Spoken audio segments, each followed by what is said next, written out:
लोकसभा में एक विस्तारित उत्तर दिया है। The statement touched on a variety of things, explained everything. अभी कांग्रेस पार्टी की ओर से प्रेस हुई। कांग्रेस पार्टी ने भारतीय जनता पार्टी पर ऐसे स्तरहीन आरोप लगाए हैं जो राजनीतिक शिष्टाचार और मर्यादा से परे हैं। क्या कांग्रेस पार्टी का भी स्तर हो गया है? लेकिन क्या कहा जाए, आज के नेतृत्व में जो कांग्रेस पार्टी बालाकोट और उरी में देश के जवानों की शहादत का सबूत मांगती है, उससे और क्या अपेक्षा है?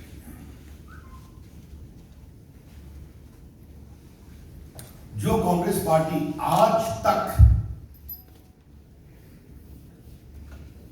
गलवान को लेकर देश में आशंका का माहौल बनाती है, क्योंकि पूरी दुनिया ने इस बात को स्वीकार किया कि भारतीय सेनाओं ने नरेंद्र मोदी की अगुवाई में एक प्रभावी प्रदर्शन किया, उससे और क्यों उम्मीद की जाए? वो कांग्रेस पार्टी जिसके तत्कालीन वित्त मंत्री, बाद में भारत के राष्ट्रपति श्री प्रणब मुखर्जी, उस समय के प्रधानमंत्री मनमोहन सिंह को लिखित चिट्ठी में शिकायत करते हैं कि हमारे फोन की बगिंग हो रही है, तत्कालीन गृह मंत्री चिदंबरम के द्वारा, उस कांग्रेस पार्टी से क्यों नहीं की जाए? वो कांग्रेस पार्टी जिसका इतिहास रहा है कि हरियाणा के 2 सिपाही स्वर्गीय चंद्रशेखर जी की सरकार में राजीव गांधी के आसपास देखे गए तो चंद्रशेखर जी की सरकार कांग्रेस ने गिरा दी। बाकी तो 2013 में खबरें छपी हैं कि हजारों लोगों का फोन टैप होता था, आरटीआई की क्वेरी भी है, बगिंग होती थी। भारतीय जनता पार्टी कांग्रेस पार्टी के सारे आरोपों को सिरे से खारिज करती है। यह शर्मनाक, मर्यादा विहीन और भारत की राजनीतिक स्तर में एक नई गिरावट है।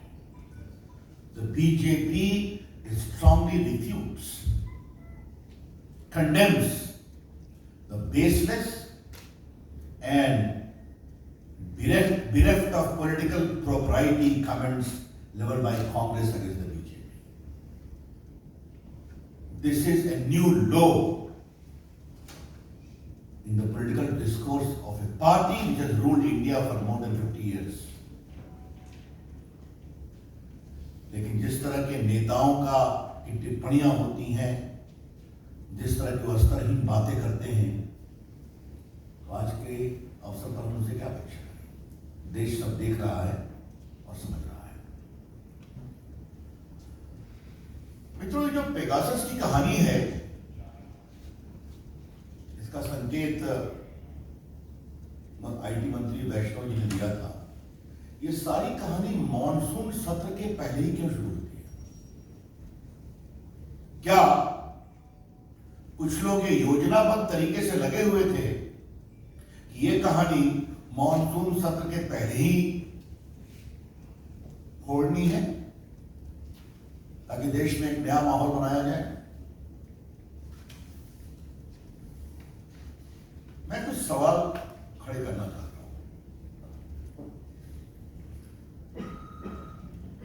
एक संस्था का नाम आया है वायर। मैं किसी की आलोचना नहीं करता, है अपनी जगह पर, लेकिन क्या है सच्चाई नहीं कि उनके द्वारा बहुत सी कहानियां गलत पाई गई?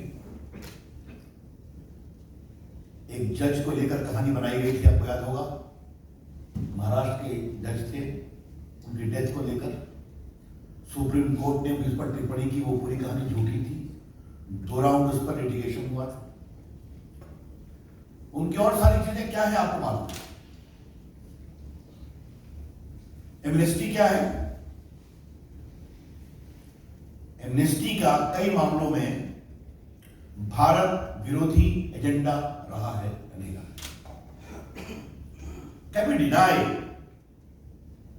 That bodies like Amnesty had a declared anti India agenda in many ways? और जब उनसे एक सवाल पूछा गया, कृपया करके आपका इंडिया का फंडिंग पैटर्न क्या है फॉरेन का बताइए, तो भारत से विड्रॉ कर दिया। ये सच्चाई है कि नहीं? जब उनसे कहा गया कि आपका जो भारत में फंडिंग है विदेश से आता है, कृपया करके उसकी कहानी आप कानून की प्रक्रियाओं के अनुसार बताइए, तो कहे we find it difficult to work it. कुछ चीजों को समझना और जानना जरूरी है। इस पूरी कहानी में एक एविडेंस नहीं आया है जो भारत सरकार को इसे लिंक करता है या बीजेपी को इससे लिंक करता है। Not a shred of evidence has come that in this entire Pegasus story there is any linkage of the government or the Bharatiya Janata Party.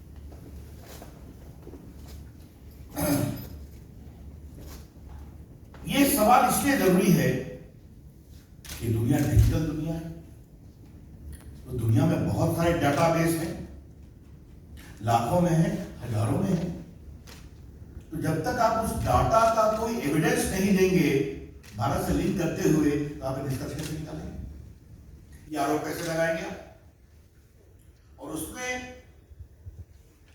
आपको बता दें कि जिन लोगों ने स्टोरी को ब्रेक किया उन्होंने स्वयं कहा है कि ये फोन नंबर का डाटाबेस में होना इस बात का संकेत नहीं है कि इसे हैक किया गया या इसके साथ कोई इंफेक्शन विद पेगासस है। I repeat, those who have broken the story themselves did not claim that the presence of a particular number in a database does not confirm that it was infected with Pegasus. ये क्या हो क्या रहा है? इन बातों को आज देश के सामने लाना बहुत जरूरी है। और फिर मैं कह रहा हूं, ये सारी कहानी मॉनसून सत्र के एक दिन पहले क्यों खोली गई? इसके पीछे का एजेंडा क्या है? इसमें अंतरराष्ट्रीय संगठन और एक बात और है, वो एनएसओ जो पेगासस के मैन्युफैक्चरर हैं, उन्होंने साफ कहा है कि हमारे अधिकांश क्लाइंट वेस्टर्न कंट्रीज हैं, तो भारत को इसके माध्यम से टारगेट कर दिया जाता है। इसके पीछे की कहानी क्या है?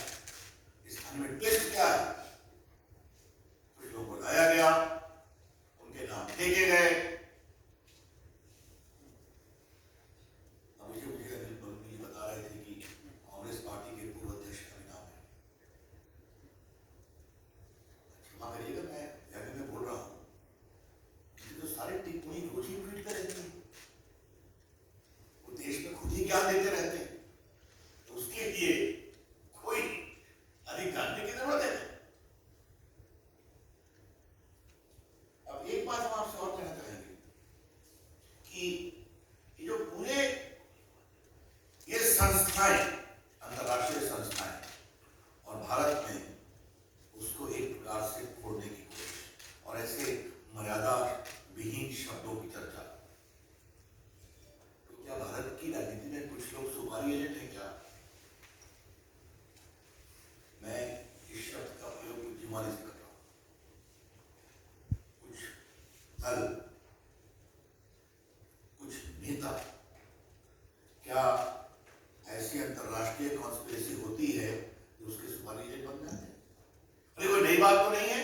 क्या करिए, कभी भारत की विविधता पर चोट हो रहा है, कभी भारत की मीडिया फ्रीडम पर चोट हो रहा है, कभी भारत में मल्टी कल्चरलिज्म पर अटैक हो रहा है। ये चलता रहता है ना, आप देखते हैं।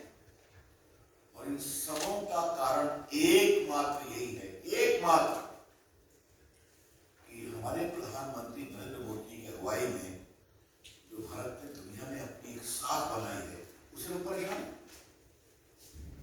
तो इस विकास की यात्रा को रोको और इस आत्मनिर्भर आत्मविश्वास भारत की यात्रा को रोको। Try to block the story of India's development, which is आत्मनिर्भर and which is full of confidence. Yes. अब ये बताइए कि क्या ये भारत के खिलाफ कुछ रेवेन्यू है क्या?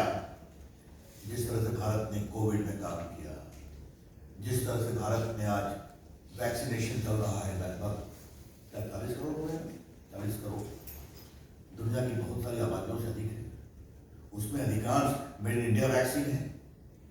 आज भारत में कॉन्सेंट्रेटर बन रहे हैं, पीपीई किट बन रहा है, वेंटिलेटर बन रहा है। भारत दुनिया में एक नया पैमाना स्थापित किया है। 75% देश के पॉपुलेशन को फ्री वैक्सीन दी जा रही है।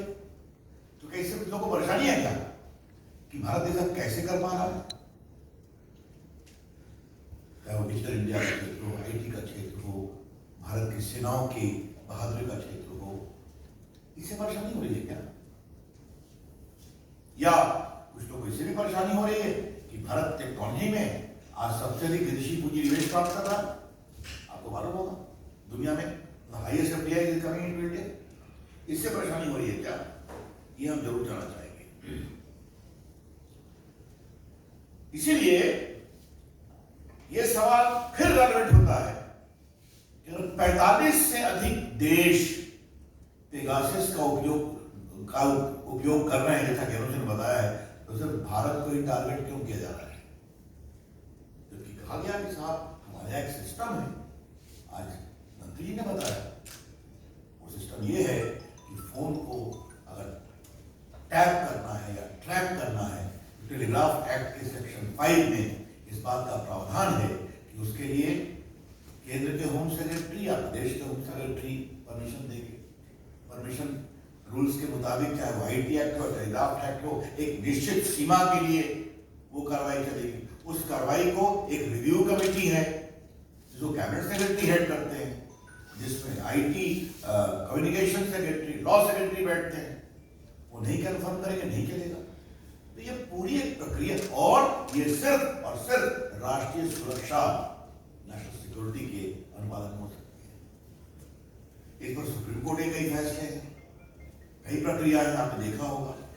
मैं आपको बता दूं कि अभी इंटरनेट का विषय आया था, तो सुप्रीम कोर्ट ने उस विषय की जांच कि इंटरनेट को जो रोका गया कुछ समय के लिए क्यों रोका गया, क्योंकि टेररिज्म का एक कंपेरिंग नेशनल इंटरेस्ट था। तो भारत में एक मजबूत कानूनी ढांचा है ऐसा काम करने के लिए। There is a robust legal framework available in India when only national security for that can be done. और सबसे बड़ी बात है कि जो लोग अपना नाम बता रहे हैं या कुछ लोग कह रहे हैं, वो भी इसको विश्वास से सबूत नहीं दे पा रहे। तो जहां से कहानी आई है, उन्होंने खुद कहा है हमारे पास कोई एविडेंस नहीं है इसको लिंक करने का, सिर्फ नाम है डाटाबेस। डाटाबेस तो 50,000 का है। मित्रों, इसमें कुछ केसेस भी हुए थे। 19 में भी एक लोकसभा के चुनाव के पहले कहानी उठी थी। उसमें जब उस समय भी पेगासस की बात आई थी, यहाँ कई वरिष्ठ पत्रकार बैठे, उनको याद होगा। लेकिन सुप्रीम कोर्ट में केस हुआ था जहां पर व्हाट्सएप के द्वारा यह स्पष्ट रूप से कहा गया कि व्हाट्सएप के सिस्टम को पेगासस से आप बग नहीं कर सकते, उससे डेटा आप हैक नहीं कर सकते। WhatsApp very specifically contended before the Supreme Court that its data cannot be hacked by the Pegasus of the Israeli system, company system. अब सामान्यतः हम वकीलों की चर्चा नहीं करते हैं, कौन किसका वकील बनता है। यहाँ पर ये वकील बनाना जरूरी है। व्हाट्सएप के वकील थे श्रीमान कपिल सिब्बल, उन्होंने प्रोफेशनल कैपेसिटी में कहा। तो ये सारे हमने आपको एविडेंस दे दिए। जिस तरह से ये जानबूझकर मॉनसून सत्र के समय सदन को डिस्टर्ब करने और देश में बेबुनियाद एजेंडा खड़ा करने की कोशिश है। और इसका एक कारण है, इसका कारण है कि कांग्रेस पार्टी सिमट रही है, कांग्रेस पार्टी हार रही है। पंजाब में क्या ड्रामा चल रहा है कांग्रेस पार्टी ने, तो आपको टीवी में दिखाया है। अब तो राजस्थान में भी कांग्रेस के नेता ही आरोप लगा रहे हैं अपने मुख्यमंत्री पर कि हमारा फोन टैप हो रहा है। ये भी आप देख रहे हैं। वहां उनके झगड़े सुलझ नहीं रहे हैं, वहां उनकी स्थिति और परेशानी में हो रही है। उत्तर प्रदेश में अभी जितने चुनाव हुए, कांग्रेस पार्टी का क्या हुआ स्थानीय निकाय के चुनाव में, इस पर चर्चा नहीं करने की जरूरत है। तो जब ये सब चला तो एक नया फ्रंट खोलो, ये होगी। तो इसकी हम जबरदस्त रूप से निंदा करते हैं। एक बात मुझे और कहनी है, अंतिम बात मुझे ये है कि कई नई नई कहानियां आती। अब मुझे बताया गया है कि कल कोई एक नया चैनल है, जिस चैनल से कांग्रेस पार्टी को बहुत प्रेम है। इसमें आपको बताएंगे आज के मुझे भी मालूम हुआ है कि उनके यहाँ करोड़ों का फंड विदेश से आता है, जिसमें कुछ चाइना के भी फंड है और उनके द्वारा बहुत चीजें कैंपेन की जाती है। क्या ये सब कोई एक संदेहास्पद परिस्थिति है क्या? तो पिक्चर भी बाकी है।